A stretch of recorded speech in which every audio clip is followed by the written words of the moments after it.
आज है 31 मई 2021। मंडे का डे है।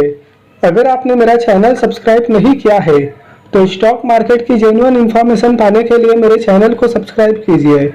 डिविस लैबोरेटरीज लिमिटेड के बारे में बात करेंगे। इस स्टॉक ने लॉन्ग टर्म में मल्टी बैगर रिटर्न दिए हैं और मेरा ये मानना है कि आगे भी ये स्टॉक मल्टी बैगर रिटर्न देगा। निफ्टी 50 का स्टॉक है। कुछ ही दिन पहले इसके क्वार्टर 4 के नतीजे आए थे और नतीजे काफ़ी बेहतरीन आए थे। बैलेंस शीट के ऊपर ये कंपनी बहुत ही स्ट्रांग नज़र आती है, तो मेरा यह मानना है कि इस स्टॉक में लॉन्ग टर्म में बहुत ही अच्छा रिटर्न मिल सकता है। आज ये स्टॉक इस समय 1.09% का पॉजिटिव रिटर्न दे चुका है।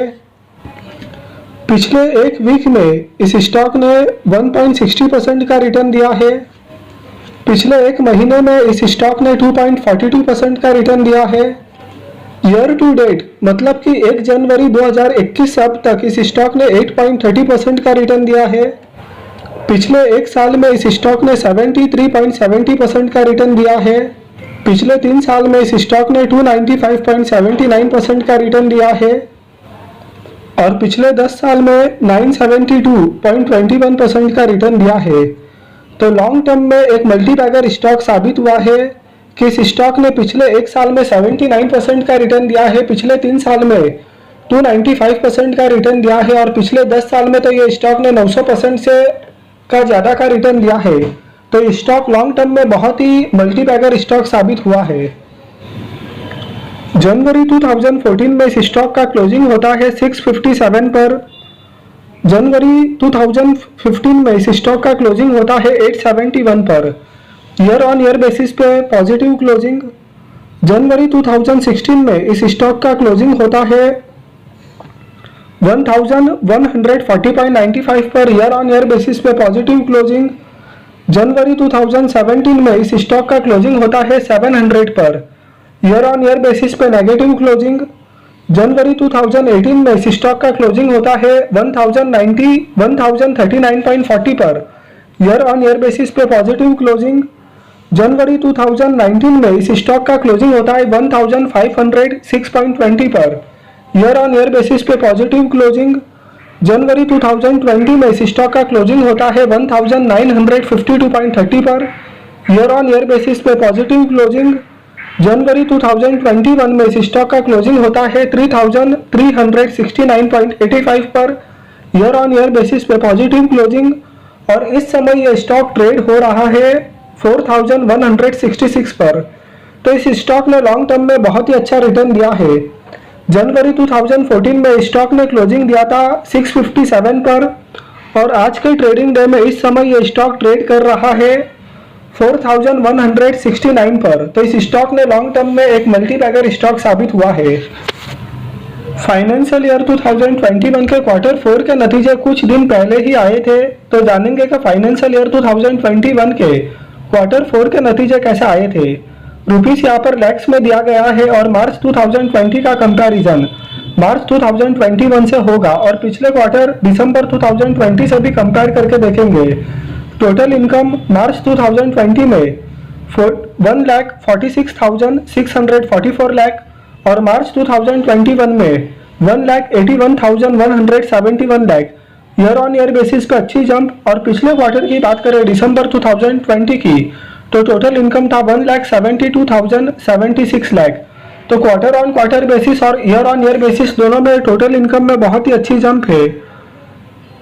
प्रॉफिट फॉर द पीरियड मार्च 2020 में 38,823 लाख और मार्च 2021 में 50,202 lakh. Year on year basis पर अच्छी जंप और पिछले क्वार्टर की बात करें दिसंबर 2020 की तो प्रॉफिट फॉर द पीरियड था 47,062 लाख।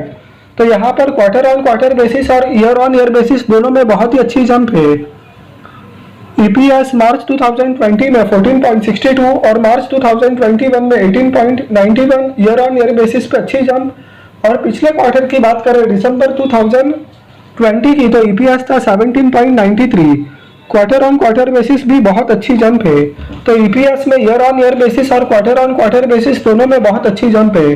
तो कंपनी ने फाइनेंशियल ईयर 2021 के Q4 के नतीजे बहुत ही अच्छे पोस्ट किए हैं, जिसमें ईयर ऑन ईयर बेसिस और क्वार्टर ऑन क्वार्टर बेसिस दोनों में बहुत ही अच्छी जंप है। Total reserves and surplus 9218.48 crore, year on year basis पे बहुत ही अच्छी इंप्रूवमेंट। लॉन्ग टर्म बोरिंग्स कुछ भी नहीं है, जो कि बहुत अच्छी बात है। शॉर्ट टर्म बोरिंग सिर्फ 0.35 करोड़, तो शॉर्ट टर्म बोरिंग्स बहुत कम है। पहले 105.60 करोड़ था, फिर 33.63 करोड़ और अब सिर्फ 0.35 करोड़। तो यहाँ पर लॉन्ग टर्म बोरिंग्स तो कुछ है ही नहीं और शॉर्ट टर्म बोरिंग्स भी बहुत कम है। Cash and cash equivalence 2142.01 crore, पहले 105.20 करोड़ था, उसके बाद में 107.36 करोड़ और अब 2142.01 करोड़। तो कैश एंड कैश इक्विवेलेंस भी कंपनी के पास में बहुत अच्छा है। Total assets 10,723.77 crore, year on year basis पे बहुत अच्छा इंप्रूवमेंट है।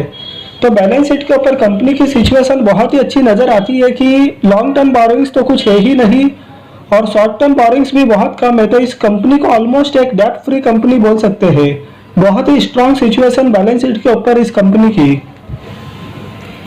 इस कंपनी का मार्केट कैपिटलाइजेशन 1,10,622.08 करोड़ है। एक बहुत बड़ी लार्ज कैप कंपनी है। फेस वैल्यू 2 रुपये का है, EPS 73.63 का है, PE 55.91 का है, PB 11.79 का है और रिटर्न ऑन इक्विटी 21.08% का है। फाइनेंशियल पैरामीटर्स पर एक शानदार कंपनी है। प्रमोटर्स के पास में 51.95% का स्टेक है, पब्लिक के पास में 45.05% का स्टेक है। प्रमोटर्स प्लेस होल्डिंग की कोई भी समस्या नहीं है। म्यूचुअल फंड्स की 36 स्कीम्स ने इस स्टॉक के अंदर 12.59% का स्टेक लिया हुआ है। 710 फॉरेन पोर्टफोलियो इन्वेस्टर्स ने इस स्टॉक के अंदर 19.87% का स्टेक लिया है। तो जब हम इस स्टॉक के अंदर इंस्टीट्यूशनल इन्वेस्टमेंट जोड़ करके देखते हैं म्यूचुअल फंड्स और फॉरेन पोर्टफोलियो इन्वेस्टर्स की हिस्सेदारी, तो ये हिस्सेदारी निकल कर आती है 32.46%। तो इस स्टॉक के अंदर इंस्टीट्यूशनल इन्वेस्टमेंट अच्छा है। तो लॉन्ग टर्म इन्वेस्टमेंट के लिए काफी बेहतरीन स्टॉक है। एक मल्टी बैगर रिटर्न तो इस स्टॉक ने दिए ही है। Q4 फाइनेंशियल ईयर 2021 के नतीजे काफी अच्छे आए थे और बैलेंस शीट पर ये कंपनी ऑलमोस्ट एक डेब्ट फ्री कंपनी है। तो लॉन्ग टर्म इन्वेस्टमेंट के लिए काफी बेहतरीन स्टॉक लगता है। आप अपनी एनालिसिस कीजिए, रिसर्च कीजिए, अपने फाइनेंशियल एडवाइजर्स की सलाह लीजिए और तब भी आप इसमें निवेश कीजिए। वीडियो आपको पसंद आया हो तो लाइक कीजिए, चैनल को सब्सक्राइब कीजिए। Thank you.